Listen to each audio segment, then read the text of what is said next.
practices and methodology. Apart from writing material, so outcomes, previous book called Innovations, we have our own website company. We do training like this and other events. And we do have you might want to check out the website. There's a couple of things which we use for, we do a couple of words of the week, words of the day kind of thing, which explore frequently used words. There's a kind of intermediate level one and a kind of high level one. So you check those out. There is an irony about why I'm doing this talk, because this would be Hugh and I's previously ideal page. It's like, tiny little image. That would be another classic one from Innovations. And basically, whenever the publisher complained about these things, we would always say, you don't learn English from pictures, you learn English from words. And, essentially we would reject, have as much stuff on the page as possible and explore that. And then if we had to have a little picture, then we'd stick one in the corner. But things change, and as you can see there, we are now part of National Geographic Learning, and therefore we must have photos. And it was quite interesting because in a way, for us, as a teacher, as a methodologist, if you like, images are often just put in the books as a kind of, sometimes they're matching words to pictures or whatever, but very often they're just there to decorate. There's not a kind of exact purpose for them. So really we started thinking about, well, what is the purpose, but also how it might fit with our own thoughts and methodology about teaching. Images, the functions they may serve. Any suggestions? Language and skills, you've got a little clue there. Okay, any thoughts what we might use the images for? Springboard for conversation. Springboard for conversation, okay, yeah, any other ones? Help with meaning. Help with meaning, yeah, any more? It's two.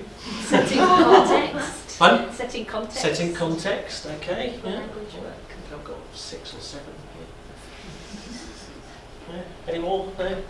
Go on, I forced you into the thing. So we've got, so present meaning. Yeah, good pronunciation, especially words, but sometimes grammars. Act as prompts to practice language, like a kind of grammar drill. Maybe to generate language, so kind of a springboard for speaking, but there's also that idea that rather than as the skill of speaking, perhaps kind of generating ideas which then we might teach the language of. Revise language, so maybe that kind of mnemonic thing, what do you use, kind of memorize or some kind of app like that. And then in terms of skills, well, maybe sometimes you might see a receptive task in a book, match, you listen to the conversation, match it to a picture, particularly at low levels, receptive learning like that. And then generate the free speaking. I think that was it, role plays and stuff like that. And here's a third one which we might kind of look at a little bit later, is the idea of critical thinking as an idea within the classroom. And linked with that would be visual literacy. I mean, as we'll see, I don't think it's, for me, critical thinking, I think, is more, I don't see it as my job as an English teacher to necessarily be teaching critical thinking, but I think critical thinking offers both in terms of language an interesting area, but also in terms of just generating interesting speaking tasks. It's a good way. We'll have a look at that later. So basically, those are the kind of functions. But then you might also think about how you're, not just thinking about the function, but what are your beliefs of language and learning and how that relates to it. So the way we often depict, it may be slightly unfair on occasion, is when you look at a lot of books, particularly at the lowest levels, they're basically driven by this idea we teach a grammar rule and then we slot in words. So I was just looking at beginner levels this morning, and there's a lot of are you Angelina Jolie? No, I'm not. I'm Julia Roberts, that kind of thing. Because we're teaching the verb to be, and then we just it's a practice at that point. They're also then connected with that is that the aim, we're going to present this bit of grammar or these sets of words, and that's what drives the unit. They're in kind of little building blocks. You practice all in one go, so we have all the, was, were first, then regular verbs only, and then irregular verbs, and they're all just packaged in these little blocks which we add to them. But often they're not recycled actually later. So, you might then do a unit on going to, for example, where the two things, you don't get a chance to use any of the other previous grammar that you've learnt or the previous words. So it's this idea that you just do lots of practice within the unit. And then there's a kind of idea of skills as a separate thing to language. So that we do a reading lesson, we do a listening lesson. Maybe, I think it's changing a little bit, there is a bit more language work put into those tasks, but very often it is just reading. You do the reading, there's maybe a bit of discussion, there's not that much in terms of language. So from our point of view, we would kind of put against that this idea that language is grammaticalized lexis. So the words come first, and basically we want to be teaching words with their grammar. And in doing so, what you get is tends to get much more of a recycling of language, particularly grammar. The other way is we think about it as being outcomes driven. It's the name of the book, obviously, but it is that idea that rather than thinking of my aim is to teach the present simple or the present continuous, we're thinking about what is the conversation you want to have and working back from that, which may involve teaching present continuous, for example, but what drives it is the conversation. So you're much more likely to have something like, you're more likely to be teaching what are you doing later than, what are you wearing type of thing, which is more driven by the grammar, I think. We'll notice that again.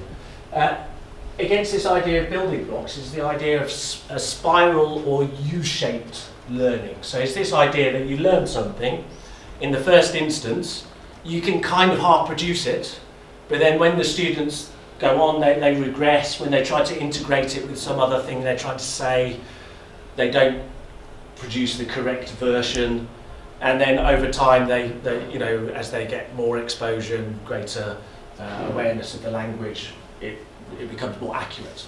And the idea is maybe as a syllabus design, we could incorporate that by not having this kind of massed practice, but maybe introducing small bits of grammar, small bits of vocabulary, but which gets recycled more often.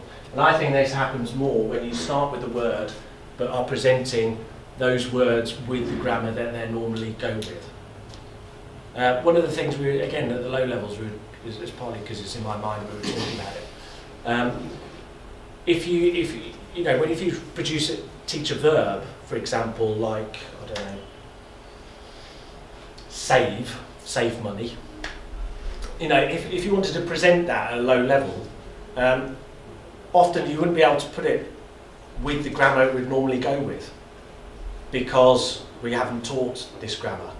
So, the typical thing is I'm saving, you'll probably use it in a continuous, I'm saving at the moment, saving for a holiday or whatever. But if that present continuous hasn't been taught yet, all you will get is save money. And what I would suggest is if we taught, basically with the grammar, we ignore it essentially. We don't worry the students about the grammar at that point. The students will just remember save money. But what they're getting is an exposure to the grammar. And if you're doing that all the time, both in the way you respond to students with language on the board, I mean, again, a very typical thing would be you walk into the board, you draw a line down here, this is for the words, and this is for your grammar examples. So, I mean, just by having that, you're immediately restricting. You're just giving the verb. You probably just have save, in fact, with a little verb, V in the corner. And so, by changing that round in a way, you're more likely to get this kind of spiral and re-encountering. And that goes along with this idea of spaced practice. So there is quite, in lots of learning, there seems to be evidence that rather than try to learn one thing in one big block is less effective than spacing it over a bit of time, the learning that you're doing. So, you don't try and learn 10 words in an hour and then forget about them. You want them to be recycled over a period of time. And the last one I would say is the skills dependent on language rather than separate. So basically, best language knowers are the best readers and listeners. So the more language you know, basically, the better you are at reading and listening. It's the basic link. So, if we just have a look then at some of these ideas as they might be reflected with images. We've got to present meaning of language. So here is the first little go. Sorry, that's should be. Match 2 correct words to the picture. Go on, off you go.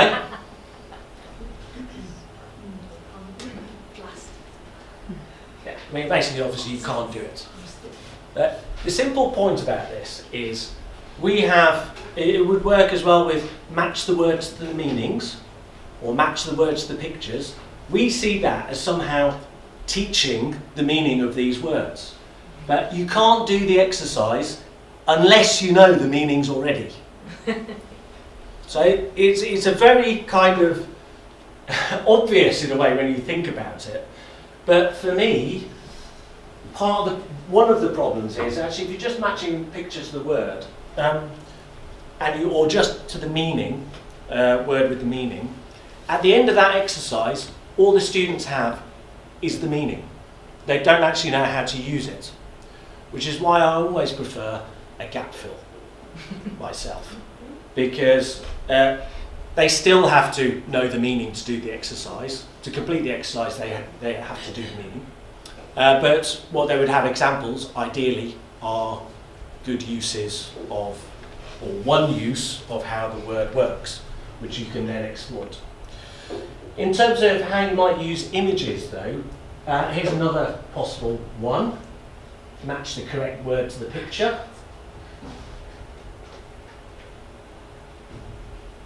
Obviously, they could all go with them, more or less, perhaps. I don't know, maybe rush actually is the least likely to go with this. He's not really rushing. He rushed to the hospital or rushed to something. But you get the idea. So images in themselves can go with lots of different words. So if you take these two ideas, it just leaves up a bit more flexibility in how you might make use of them in terms of the meaning. Basically, the image and word matching needs support, and the easiest way is to do a translation. And actually, if you look at most of these apps, what they do is they have the picture, they have the word, and they have the translation.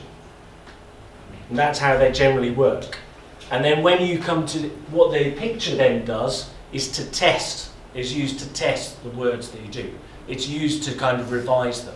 So then once you've been presented with the meaning and the picture and the word, the meaning coming basically from the translation, then you will see a picture and you have to choose the correct word. Yeah? And that's basically how most of those apps work. When you think about that actually, the use of the image is therefore should be seen more to reinforce the meaning rather than to teach. It's a thing to practice rather than to repeat rather than to present. I mean, obviously we might want to present the picture alongside, but you have to either explain the meaning or get them to translate it. When you think about that, it actually understands you've got great flexibility because you can definitely go beyond single words. You can have pairs of words. We can have a variety of words that can be illustrated, and you can exploit kind of ambiguity, which might develop discussion about how the words are used. So if you take these ones, modern university, boring class, so with elementary outcomes, this is what we did. I don't know, has anybody used elementary outcomes by any chance? You'll see on the first double page there's all these kind of pictures, and what we tried to do is, rather than to have lexical sets as such, they are just words from various different exercises in the unit, which are then illustrated. And so the idea is this a bit of spaced practice. So they're getting one kind of pre-look at them.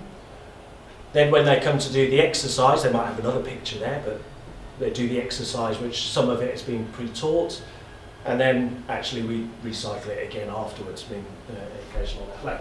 But then they could go back to the original pictures and then also revise them as well. Rather than have a single word like exam, because we're thinking about words going together as a key element of a kind of more lexical approach, if you like, we just present the collocation. The students will have to look these up in a dictionary or have them explained. I'll give you some ideas for that at the moment. And then these are the pictures. Unfortunately, you're a bit distant, but you might not be able to do them. Can you match? So I'll give you obviously these would not normally on the same page, but perhaps this in itself is a good task. We could do this ourselves. The examples are from Shutterstock. Okay, what you do is you register with Shutterstock, and you just select words and you put them on a light box. So you don't have to pay anything for this. For this one, it's just a selection of your words. So you could do this in class. I mean, it's perfectly possible. I mean, you could do Google as well, but the trouble with Google is having them, you know, basically Google will just present. So if you want several different meanings, it's very difficult to organise. So Shutterstock or something like that would be the way to go. So let's just go, have a look. I'll give you a couple of minutes or so just to see how many of the words you can remember. So read through the words.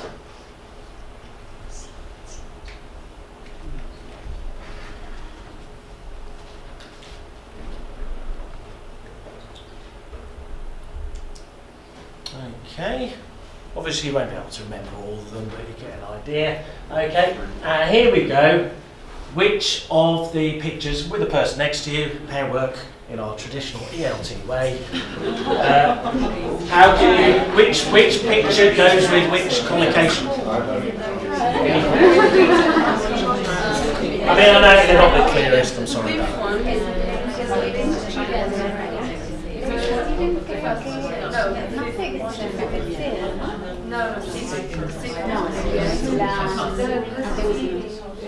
Que tiene la computadora en la cabeza y está durmiendo.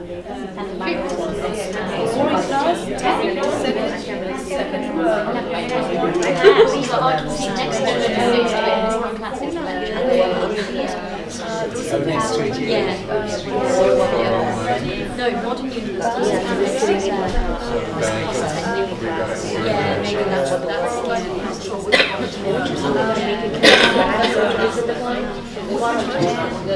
number 5, the right. Oh yeah.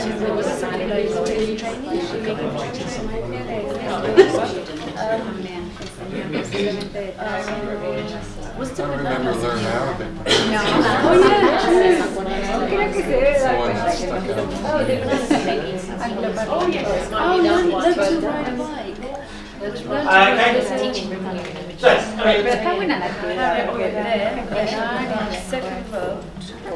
yeah, so obviously the students could have the words on their own, but maybe at a slightly higher level they could not have them. They could do it like we're doing now.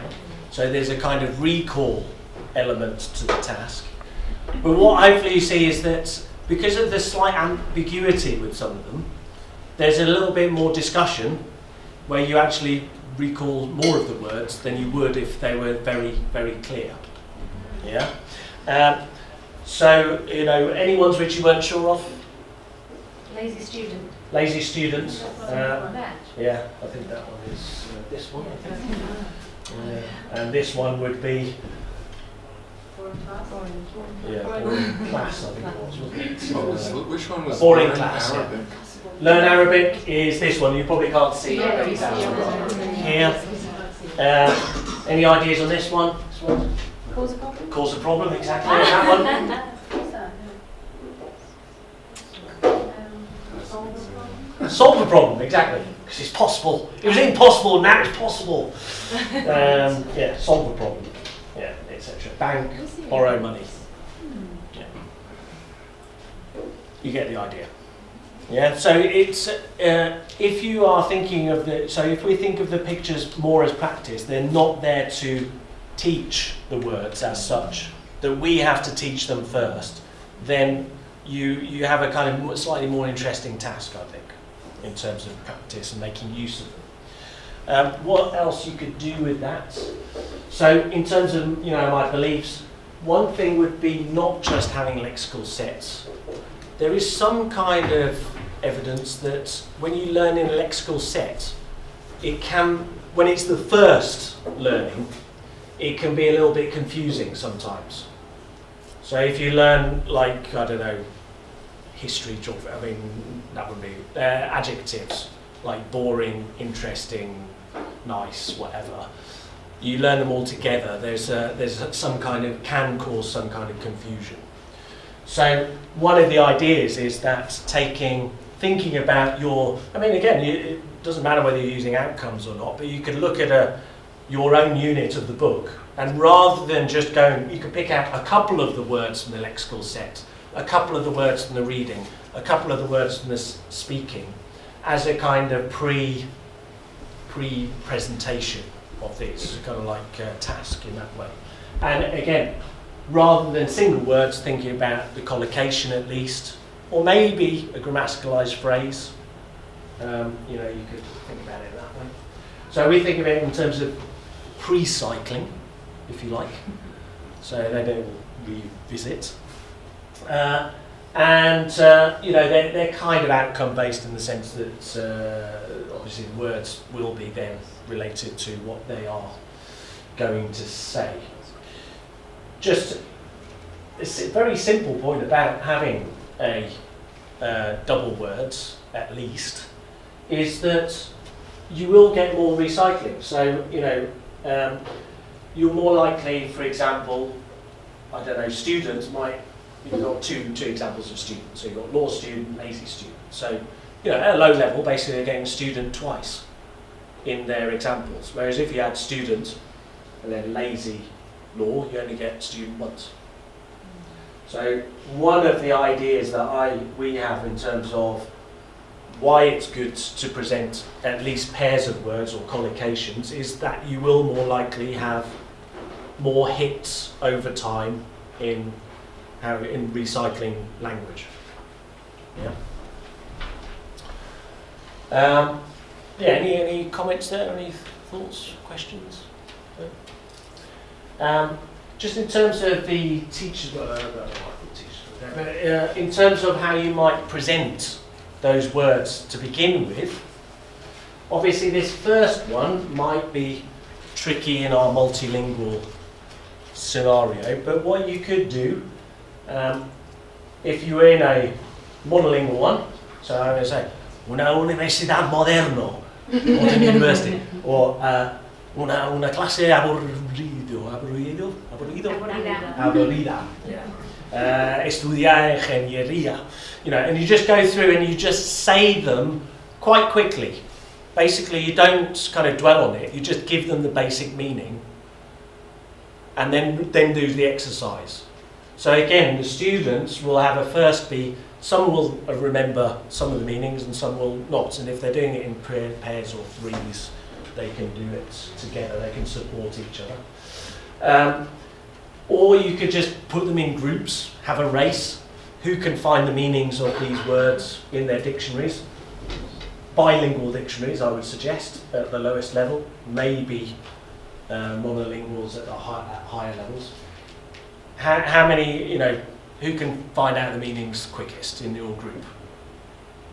So remember, this is just to present the initial meaning, and then you do the task that we just did. You might just do a say as a kind of say cover writing check. My kids used to do this at school. Basically go modern university cover, write it down, check. I mean, you choose, or you could try and say all of them, then cover them. How many can you remember?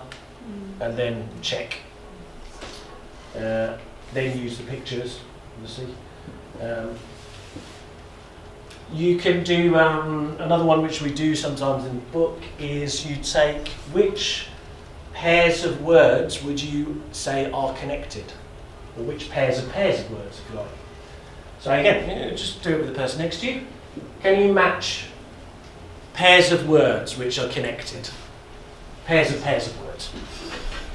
So, for example, you might go, modern university goes with Lazy student. lazy student. I was thinking about studying engineering, high value.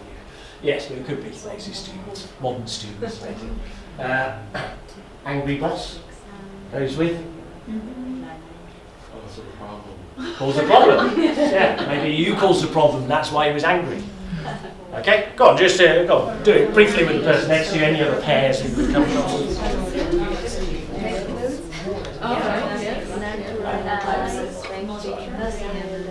Straight to the point. Right.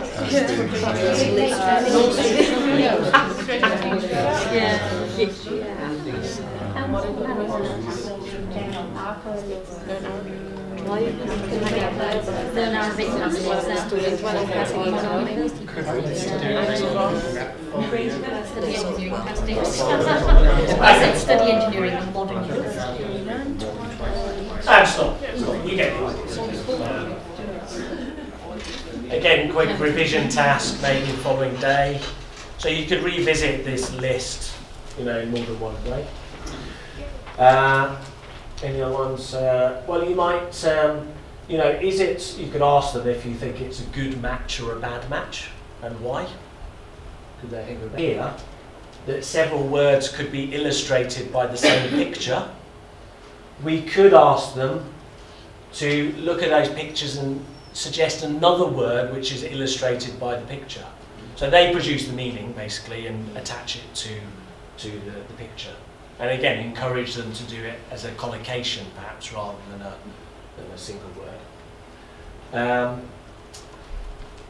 And then the other ones are basically act or draw. Well, you can get them to act or draw the ones themselves.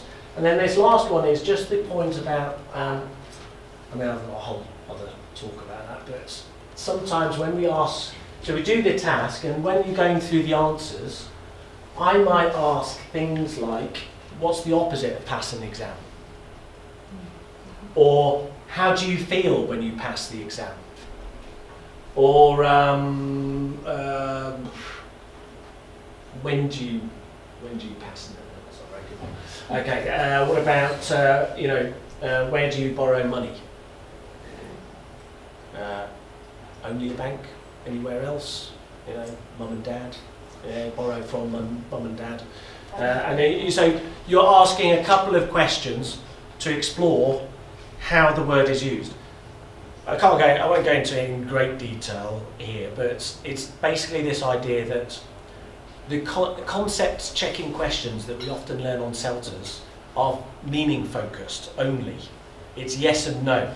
And I don't think they are actually good questions to be asking students. I think it's much more interesting to ask these they're like divergents in a way.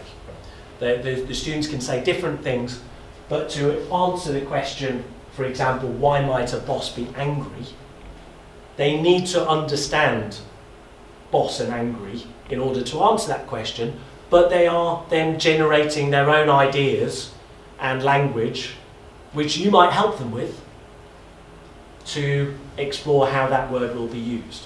Because if you're talking about your boss is angry, presumably you want to say why at some point, or hear why. Okay.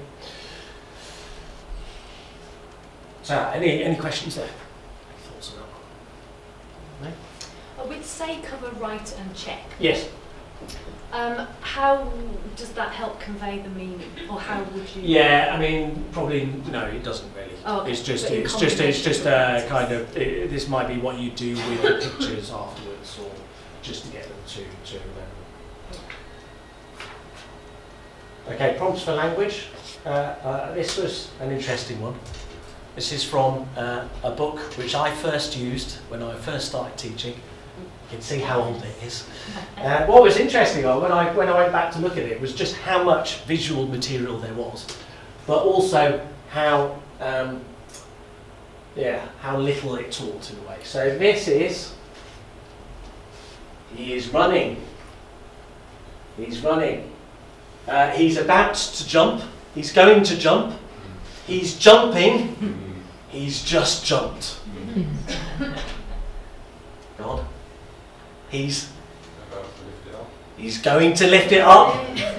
He's lifting it up. He's lifting it up. And basically that's how it goes to the song. That's it. That's basically all they do. There's the grammar. Things have moved on, haven't they? Yeah. I mean, in a way, I suppose it kind of teaches the meaning that it does teach the meaning, but it's just not anything that anybody would say or do in the scheme of things generally. And unfortunately, this still lives on sometimes. So we have the, I have to say, present continuous is possibly the worst taught tense of any tense in the English language, as far as I'm concerned, especially in the sense of now. So you'll have a picture of a flat with people in there. She's playing a guitar. She's having a shower. It's slightly odd, or the kind of that there is a cupboard in the corner of my room. There are some cushions on my sofa. They're not. It generates the grammar, but it's just odd. It's just not what we would do or say. And this is.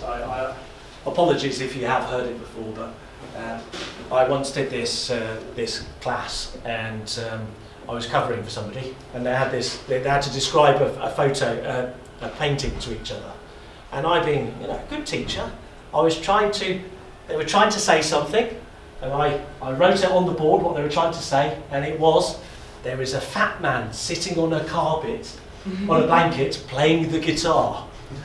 And I wrote it up on the board, that whole kind of thing. It was basically practicing the present continuous, but although it wasn't, as it turned out, because there is a fat man playing. But then I thought, if you are actually in a museum or art gallery, it's not actually what you do, is it? You kind of go to the art gallery. There's a fat man sitting on a blanket there. You see, he's playing the guitar. Thank you. It's a bit peculiar. So, when we think about generating a listening language, I think what you want to be thinking about is what is the genuine thing you would do. So, obviously, with images, what do we actually talk or write about images, and what do we actually say? Any suggestions? Might write talk about where we were. Talk about where we were, yeah. Maybe, yeah. Anything else? What they make you feel? Maybe how you made me feel, yeah. Okay, anything else? Yeah. Thoughts? Just kept you off after. Do you mean? I studied history of art, so I've written about. Yeah. Okay. Lots Yeah. of images. Yeah. Right. Okay. So yeah, on a high It level. would be a different kind of. But yes, it's interesting though.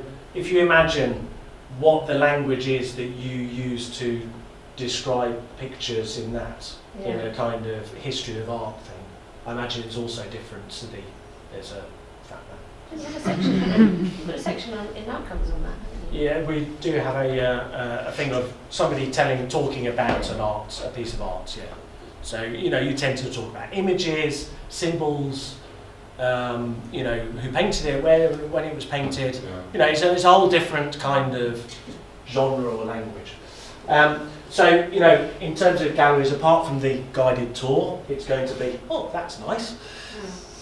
Oh, God, my son could do that and he's only 5, that kind of thing. Obviously showing photos, which is, maybe where we are, the stories, what happened, how you felt about those kind of things.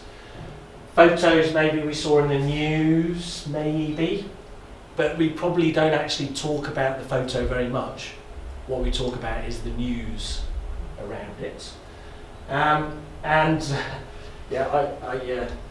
When I was living in Spain, I was returning home. I spent a year basically touring and froing, and I actually lived with Hugh and his wife Lisa. Hugh was away travelling quite a lot, so Lisa and I used to look at fashion magazines quite a lot. She's into that kind of thing, and that was the kind of thing we said. But obviously it's National Geographic, so we mustn't say something more polite.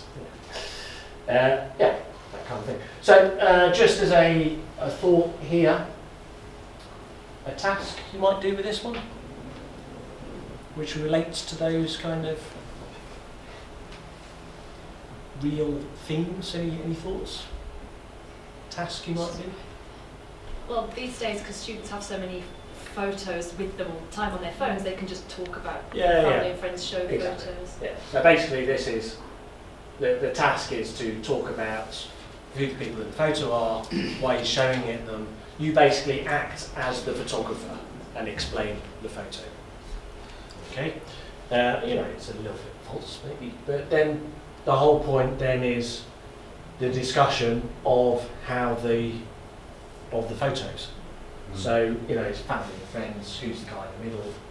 But that's just a little interesting extra, is the who's the guy with, as a little kind of grammar, which often doesn't get quite taught. It's not who's in the foreground, who's in the background, that kind of thing. It's like, who's the guy with the blue shirt? And you might ask that. Then we also have stuff on questions. So, the follow-up questions you might ask. Oh, what does he do? Those kinds of things. So it's going beyond the actual description and thinking about how the conversation then continues. Is what I did. Similarly here, thought on the task here. It's basically the same. Imagine you're the person who took the photo, or the person in the, you are this person. Talk about what happened. Bring your insurance company. Yeah, yes, exactly. Yeah, might be all kinds of stuff. Which comes out of that.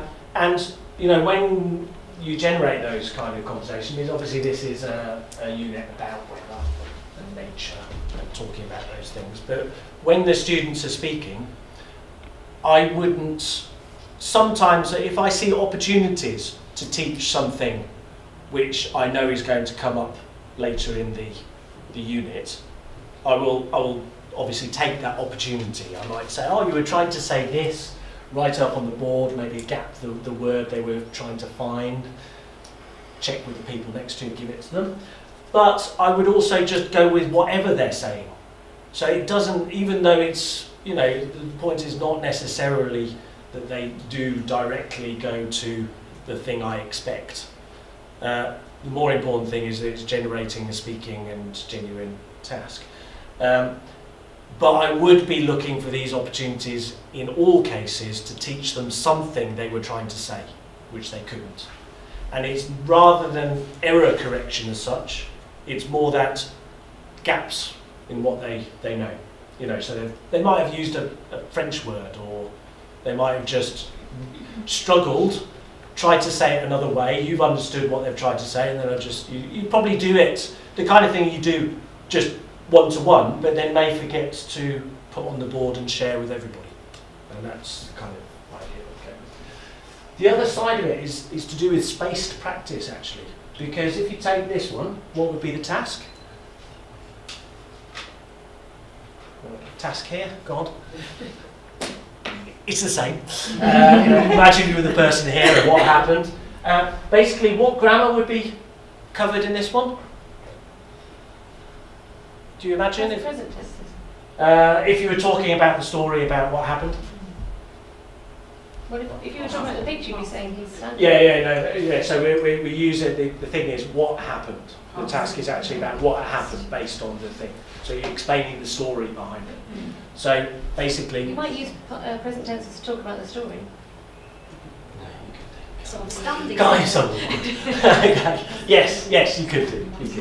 Let's go with its narrative tenses. My point would be, whether it's present tenses or narrative tenses, it would be the same grammar that you would do with the task.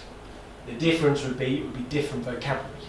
So here you would have to be talking about, raining a lot and floods and stuff like this, and here we're talking about problems on airports, missing flights and that kind of thing. But the grammar is getting recycled. So this is what I mean, that sometimes we could give more of these basically repeat the same task, different pictures. We'll be developing new vocabulary, but then we'll be getting repeated opportunities to practice their grammar in a way which often the book will not let you do if they are very structured towards, we are doing present perfect in this one, we're doing futures in this one, we're doing passives in the next one. So again, the idea being that you are outcomes driven, so you're thinking about what might be the actual task you would do with the picture. We have this idea of emergent language. I think Scott was here a few weeks ago, so you've got this idea of dogme, using the students. So I think it's a good thing, that side of dogme. I don't see dogme as something you can do all the time. I think personally, as a teacher, I find the security of having some course material to work with as a good thing, and also it gives some kind of structure to the course. But using repeated opportunities for language to emerge is a very good thing, and I would be exploring that all the time. And what happens is, ideally, the language will, like we had in this one, the language we do teach should will ideally help them with this. In fact, when we do this one, it's stuff about floods and things like that, so it's taught on the next bit. So it's kind of like a task-based learning almost thing. And in this one, it's vocabulary about journeys and problem journeys. I think in this one, they do actually learn narrative tenses, but in this one, it's something completely, I'm not sure if there's even any grammar in the next spread. So it's just to do with that. And so you're getting this idea of a spiral in a way, a space to practice rather than blocked when we want to go. Okay. Skills, so this idea of generating free speaking, developing literacy, receptive skills. We won't really deal with receptive skills, to be honest. So one of the things that we had when we were doing, when they first suggested we should use National Geographic photos, was we had in mind this kind of thing. And spectacular though the photo is, and wonderful it is, you kind of go, well, what do you say about it?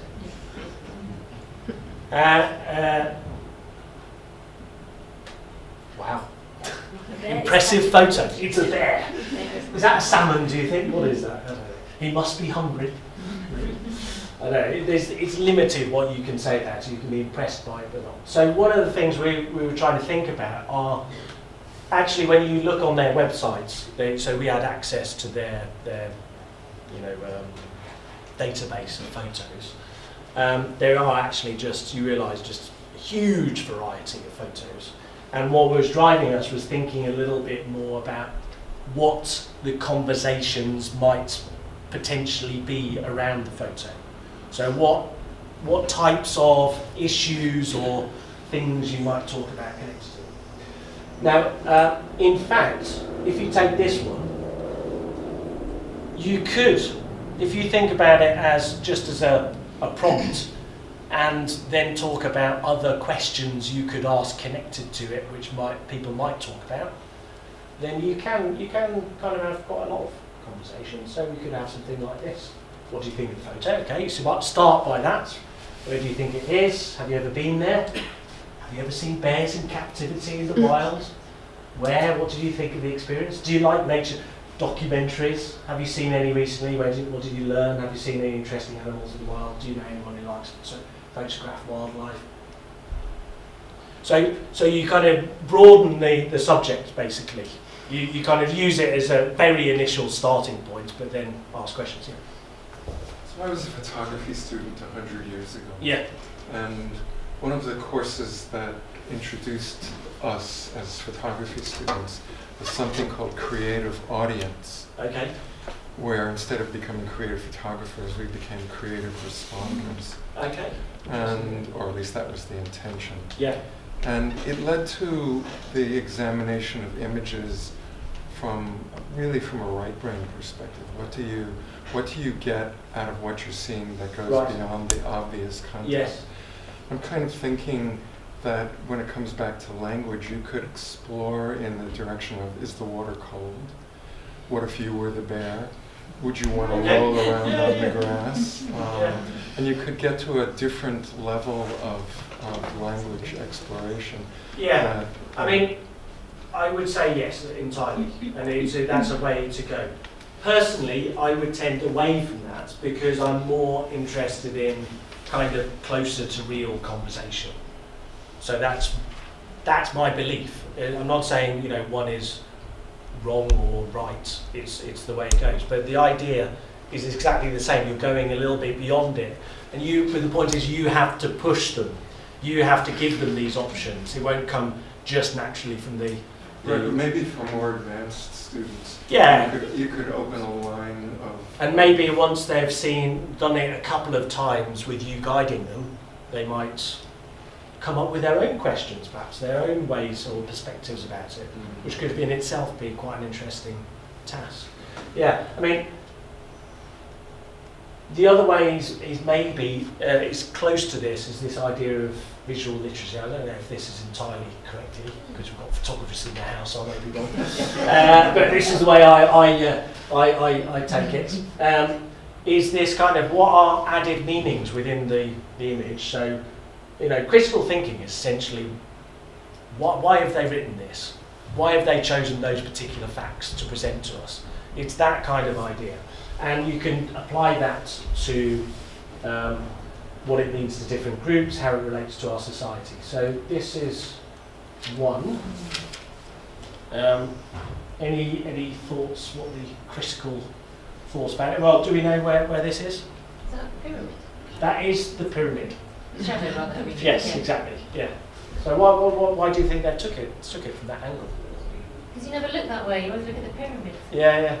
So why? It's creeping up. It's so close to the pyramids now. Yeah. I don't know why. Yeah, exactly. So I mean, you have that image of basically, trailing through the deserts, coming across and upon the pyramids, when in fact it's in a suburb of, slightly sleazy suburb of Cairo. And so maybe, then you can be discussing, well, I mean, you can start with those, why they're taken that way, but maybe it's kind of, you talk about what's the effect of cities encroaching on kind of monuments, whether they should be protected properly. Have you been there? I mean, you can still have those kind of discussions. Did it live up to your expectations? I mean, I think it's actually kind of impressive. It does two use because it's impressive, yet at the same time questioning your expectations, which is quite interesting. Any thoughts on that one? You could, from a critical point of view, you might go with. with this kind of idea?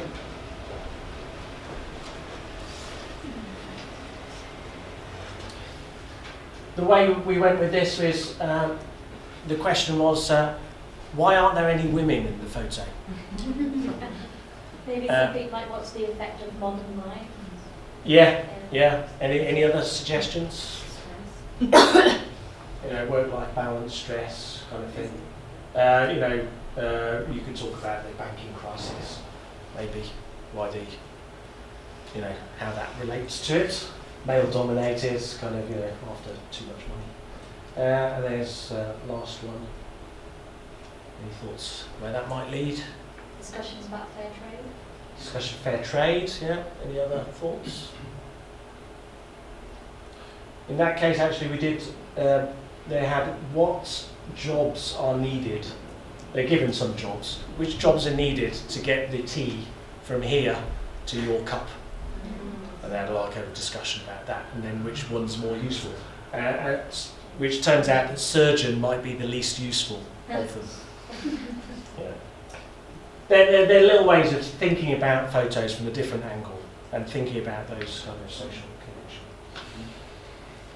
So, the opportunities, in a sense, if you're choosing a photo, you want to be, I think they're great. They are. I mean, I am a total convert from these, is thinking about choosing images which can prompt these discussions. I mean, we are living in this visual world. I mean, students are looking at them all the time. So there is something. But what we might need to do is to prompt them and push them a little bit further. And you need to be thinking about the questions which go with them. And the teacher has a crucial role there. So, I don't know, too much time here, but basically, you might, if you take these ones, we won't have a look, but this was just education. I think I looked up schools or education, school plus education. And what you get is a whole load of different ones. You could basically just choose one which is most interesting. Personally, I would go for this one. So you've got this guy, this military guy teaching some Afghani children English or maths or something like that. And curious. Quite a lot of discussion, a very different type of classroom to what a lot of students might have seen before. You can have some kind of questions around that. And these are just the ones which we have. So, this one, how education has changed. No dunces in the corner anymore. Or there's a cane somewhere in the background. Basically, just a kind of last thing from our point of view is there is something about maybe I was doing this thing in Russia. I was last week, and there's a lot of people there who are working as independent teachers. Basically, they do one-to-one. And in a way, there's something, I think, in the way we present ourselves and kind of brand. I mean, we always talk about brands in terms of the book or in terms of the school or in terms of the team, but maybe we could think of ourselves as, I know it's kind of commercial, we're not like that generally, but we could think of ourselves as what we're presenting is ourselves in the classroom, and maybe the choice, you could present that through photos and develop them. Just as a kind of final one to wrap up. In a way, that's what we're aiming at with the choices we made in the books. So these are, you can get an idea of who we are, I think, maybe from these.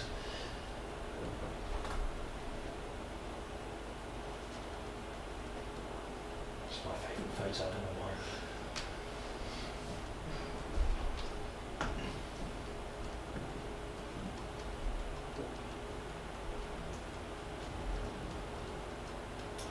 I have to tell you this one, they photoshopped that so that it was a male toilet, which is a bit of a shame. But there we go. So the idea is that basically, what we're trying to present is something personal. They're often kind of quite practical but quirky, international, you know, which is kind of a reflection of where we've come from originally with innovations and other things, but maintaining it within you know, National Geographic learning book, you know. I think, well, I really like them. And that's it, basically. Thank you.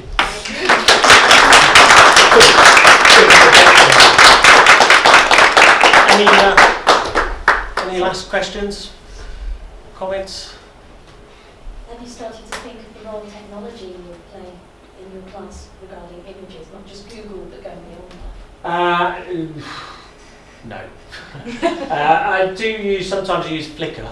I mean, another task we do is basically a spontaneous one. So basically what you do is you simply, as a pair, I mean, there could be, sometimes you use Flickr, you do search holidays, and you'll get a series of holiday photos. You just use somebody else's and you kind of go, right, this was your holiday, in pairs, off you go.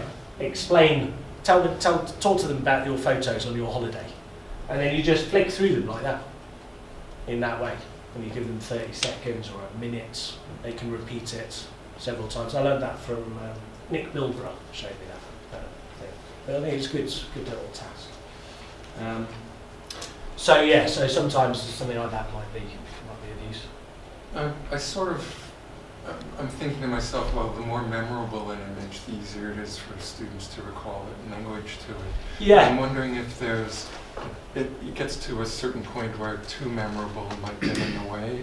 Do you have any thoughts about that? Do you remember why not get in the way? Like it's, you know, you get into the sort of wow of the photo rather than... Maybe, I don't know. I haven't thought about that. I think what might be a good another task is sometimes to choose a photo, maybe choose photos from the unit, and place words or phrases with that photo. So you can kind of label them. So there might not be, you know, this might be, I don't know, it doesn't necessarily, they will force the thing, they won't necessarily, this could be lazy student, for example, because he looks like he might be somebody who bunks off school, you know, he's a bit of a white boy, whatever. So you kind of, you know, the student will have to talk about the words or the phrase in order to peg it to the photo. So that might be another way of that memorising type of thing, kind of linking it. Yeah. Any other thoughts I there? was thinking you could create PowerPoints and get students using Google Drive or something like that to put their own words. Oh yeah, sure. Yeah. So I mean, you know, in terms of, you know, getting them to, you could, you know, either supply them with the words and they find the pictures, or you provide them with pictures and they supply the words and then they share them with a little PowerPoint or whatever. Yeah. I've tried to find the website, but an earlier TH Presents with Marie-Therese Swaby, she did, there was an app where students send their photos to the wall, so everyone can display their own photos. Yeah. Padlet. Instant. It was Padlet, that's the one, Yeah, I've used I Padlet love as that. well. Yeah, because it's very, very easy interface, isn't it? Yeah. You can just go like And stick then it in. it's like a communal sort of Yeah. sharing zone as well. Yes. Is that called tablet? Padlet. Padlet. Padlet. Yeah. padlet.com. Yeah, and it's just basically, you share the wall. I mean, there's various kind of different ones, but one of the settings, they don't need any kind of code or anything. They you can just give them the link, and then they can just post whatever and comment, and you can moderate it obviously. But right, good. Thank you very much. Thank you. Yeah. Yes. Ben has arrived. Ben has arrived, so very excited.